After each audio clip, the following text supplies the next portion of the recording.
Just a நம்பர்னு சொல்லுவாங்க. இந்த கோட் வந்து சொல்லும் போதெல்லாம் இல்லைங்க வயசாயிடுச்சு அதெல்லாம் சும்மா வேணா சொல்லிட்டு தெரியலாம் அப்படின்னு சொன்னீங்க அப்படின்னா, தயவு செஞ்சு இசைஞானி இளையராஜா அவர்கள், அதாவது 82 வயது இளைஞன் அவர்களுடைய பிரஸ் மீட்டை தயவு செஞ்சு போய் பாருங்க. இதோட நிக்க போறதில்ல, இது ஆரம்பம். 82 வயசாச்சு, இனிமேல் என்ன பண்ண போறாருன்னு நினைக்காதீங்க. நீங்க நினைக்கிற அளவுக்குள்ள நான் இல்ல. 82 வயசாகுதே, இந்த மனுஷன் என்னெல்லாம் பண்ண போறாரு அப்படின்னு நீங்க எல்லாம் காத்துட்டு இருப்பீங்க. நீங்க நினைப்பதற்கும் மேலாக நான் நிறைய விஷயங்கள் பண்ண போறேன், இனிமேதான் என் ஆட்டம் ஆரம்பம் அப்படிங்கிற மாதிரி அழகா புத்துணர்ச்சியா துள்ளலோட இன்னும் இளமையா இளையராஜான்னு அதனாலதான் பேரோ என்னவோ தெரியல. ஏன்னா அந்த மாதிரி அதே துடிப்போட அவர் சொல்லியிருக்கக்கூடிய விஷயம் என்ன அப்படின்னு கேட்டீங்கன்னா, லண்டன்ல சிம்பனி வாசித்து முடித்த கையோட பிரஸ் சந்திச்ச நேரம் அவர் சொன்னது, இதற்கும் மேலதான் நான் இன்னும் பல விஷயங்களை பண்ண போறேன், அவ்வளோ ஆர்வத்தோட காத்துட்டு இருக்கேன் அப்படின்னு சொன்னாரு. இந்த கடந்த சில நாட்களாகத்தான் இந்த சிம்பனினா என்ன அப்படிங்கறத நம்ம எல்லாரும் தேட ஆரம்பிச்சிருப்போம். இந்த சிம்பனி இசை அப்படின்னா என்ன அப்படிங்கறத தேடினவங்கள்ல நானும் ஒருத்தி. ஸோ எனக்கு தெரிஞ்ச தகவல்களை நான் சொல்றேன், உங்களுக்கு தெரிஞ்ச தகவல்களை நீங்க கமெண்ட்ல போடலாம்.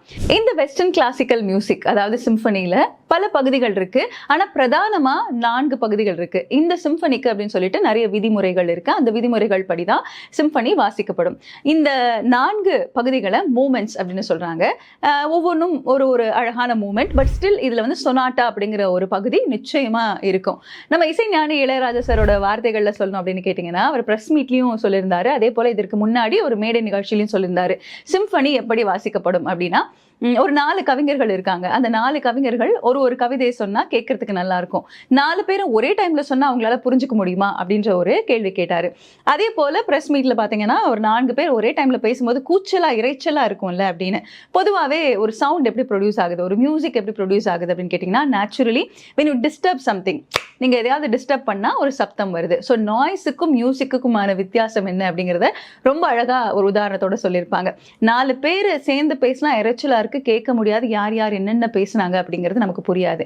ஆனா ஒரு ஒத்திசை தொகுப்பு அப்படிங்கிறது மினிமம் 30ல இருந்து 100க்கும் மேற்பட்ட, அதாவது 100 or 100 more இசைக்கலைஞர்கள் ஒன்றாக சேர்ந்து வாசிக்கக்கூடிய ஒரு தருணமாக இருக்கும்.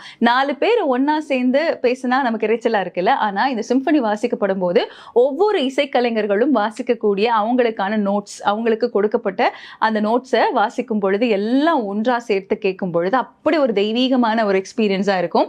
அதுதான் இந்த சிம்பனி அப்படின்னு சொல்றது.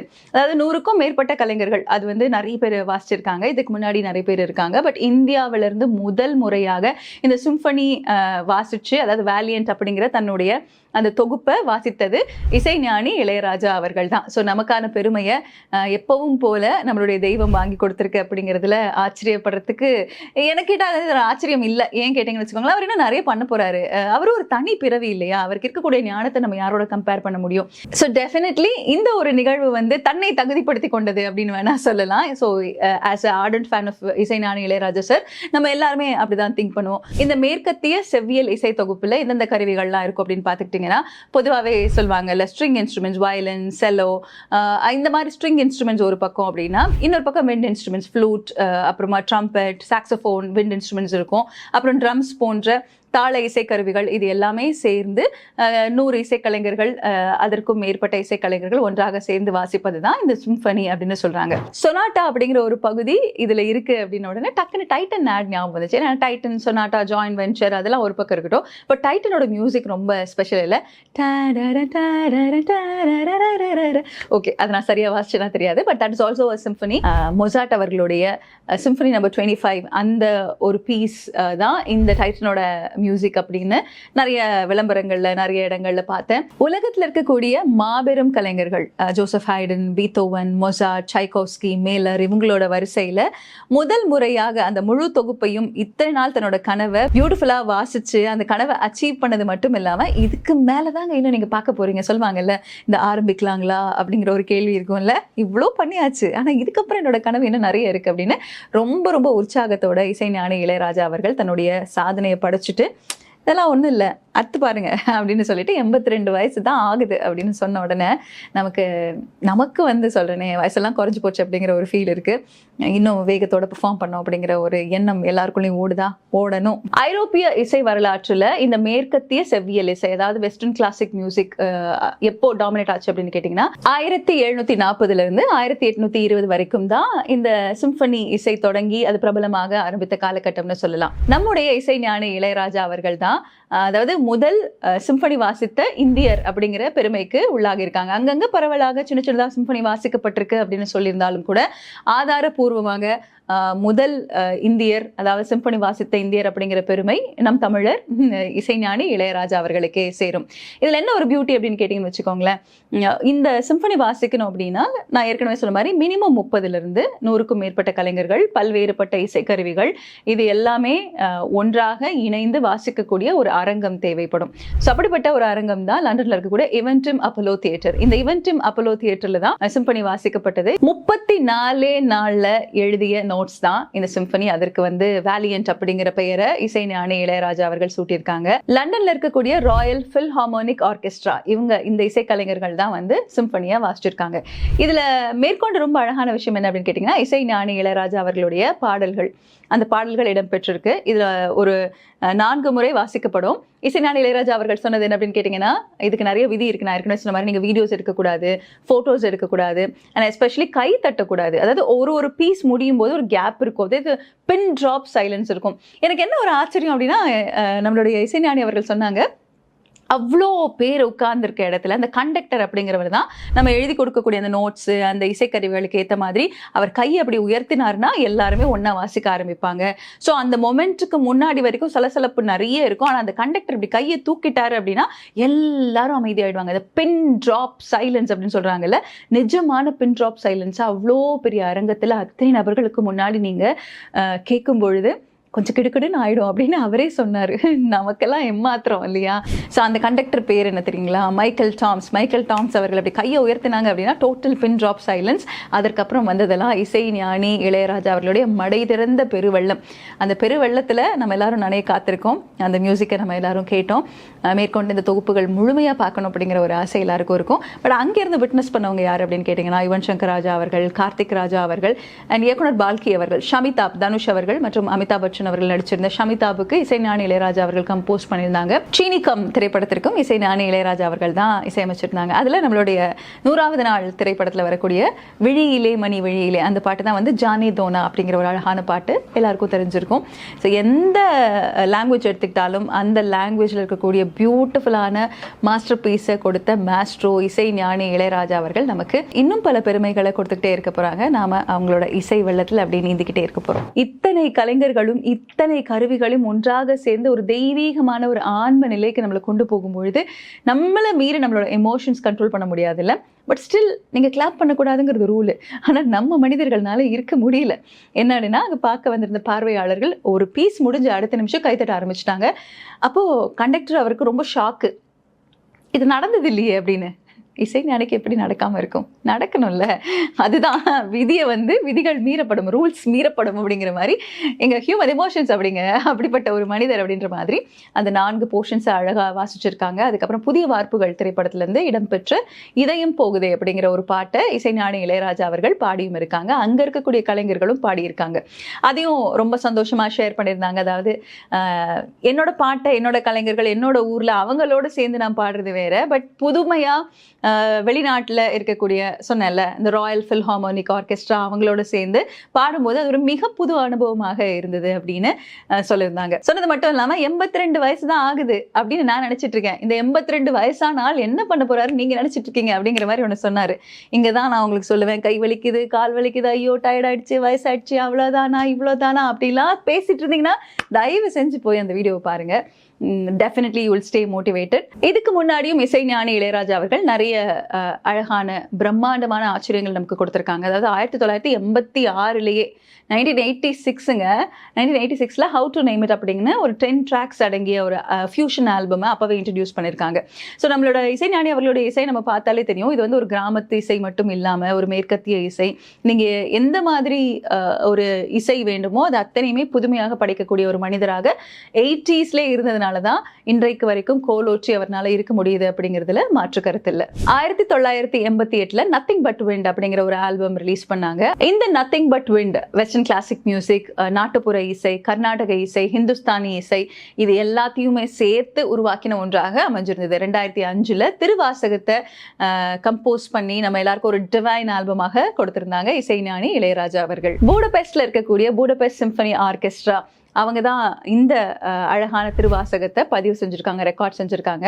இது வந்து ஆரட்டோரியோ அப்படிங்கிற ஒரு வகையை சேர்ந்தது அப்படின்னு சொல்றாங்க. நம்ம எல்லாருக்கும் பிடித்த நிறைய பாடல்கள் இருக்கு. இசைஞானி அவர்கள் தான் இன்னைக்கு வரைக்கும் நம்மளோட கையை பிடிச்சி வாழ்க்கையிலப்பா நீ நல்லா இருப்ப, உனக்கு உண்ணாவாது அப்படின்னு கூட்டிட்டு போறவர் அப்படின்றதில் நம்ம மாற்று கருத்தே இல்லை. ஆனா இந்த 3 பாடல்கள் ரொம்ப ரொம்ப ஐகானிக்கான பாடல்கள். தளபதி படத்துல வரக்கூடிய சுந்தரி கண்ணால் ஒரு செய்தி, அதுக்கப்புறமா மூடுபனி திரைப்படத்துல வரக்கூடிய என் இனிய பொன்னிலாவே, இது கூடவே நம்மளுடைய கமல்ஹாசன் சார் பாடின சிகப்பு ரோஜாக்கள் திரைப்படத்துல இடம்பெற்றிருக்கக்கூடிய நினைவோ ஒரு பறவை. இந்த 3 பாடல்களையும் சிம்பனியோட வடிவத்தை இசைஞானி இளையராஜா அவர்கள் யூஸ் பண்ணியிருந்தாரு.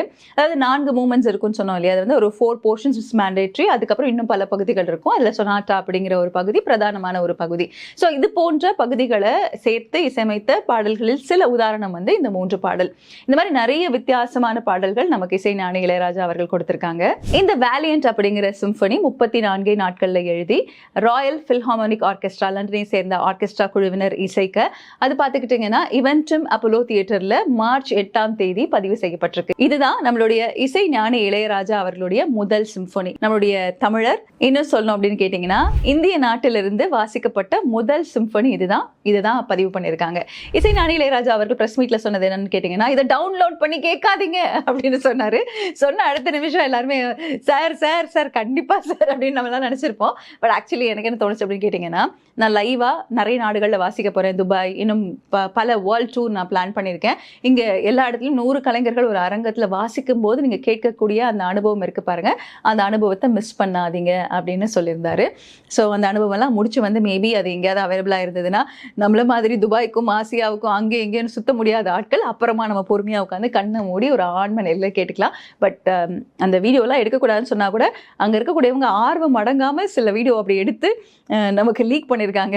எனக்கு தெரியல என்ன ஆக போகுது அப்படின்னு பத்திரம். சரி, அது மேற்கொண்டு வரக்கூடிய சட்ட ரீதியான சிக்கல்களை அவங்க பார்த்துக்கிட்டோம். பட் நம்ம கண்ணுக்கு அது கிடைச்சிருக்கு, நம்ம பார்த்தோம். 1993 இசைஞானி இளையராஜா அவர்கள் சில சிம்பனிகளை உருவாக்கினாங்க அப்படின்ற தகவல்கள் வெளியில நிறைய பரவுச்சு. பட் அது அதிகாரப்பூர்வமாக எங்கேயும் வந்து பதிவு செய்யப்படலை அப்படிங்கிறதும் உண்மைதான். நான் சொன்ன மாதிரி சினிமாவில் நிறைய பாடல்கள்ல அதோட சாயல்கள் வெறி வந்திருக்கு.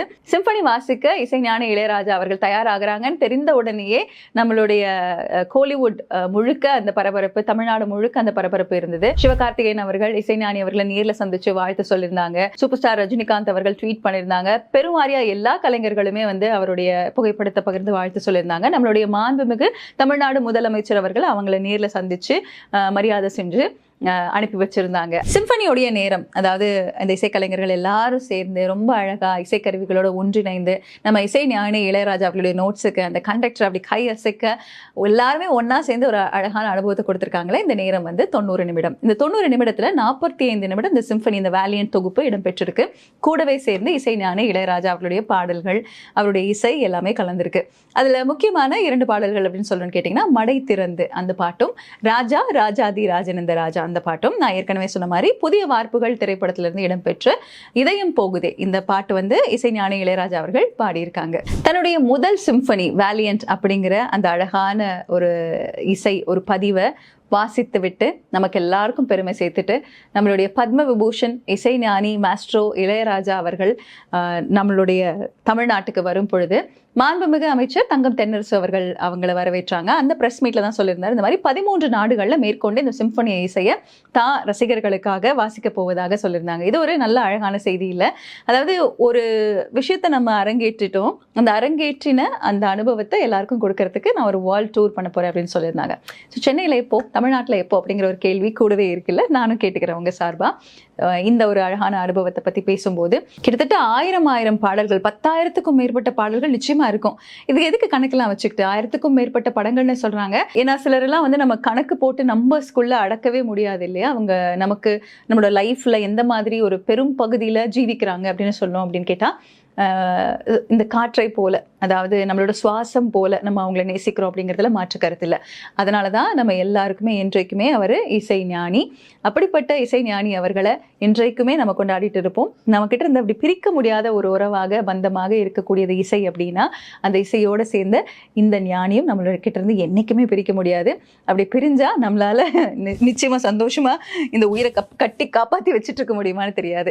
நமக்கு ஒரு மிகப்பெரிய ஹீலர் அப்படின்னா பத்ம விபூஷன் கணேசன், இசைஞானி இளையராஜா அவர்கள். சிம்பனி பொறுத்த வரைக்கும் எனக்கு தெரிஞ்ச, நான் படிச்ச, பரவலா தெரிஞ்ச அத்தனை விஷயங்களும் உங்க கூட பகிர்ந்துக்கிட்டேன். உங்களுக்கு தெரிஞ்ச அழகான விஷயங்களை கமெண்ட்ஸ்ல ஷேர் பண்ணுங்க. தேங்க்யூ ஃபார் வாட்சிங்.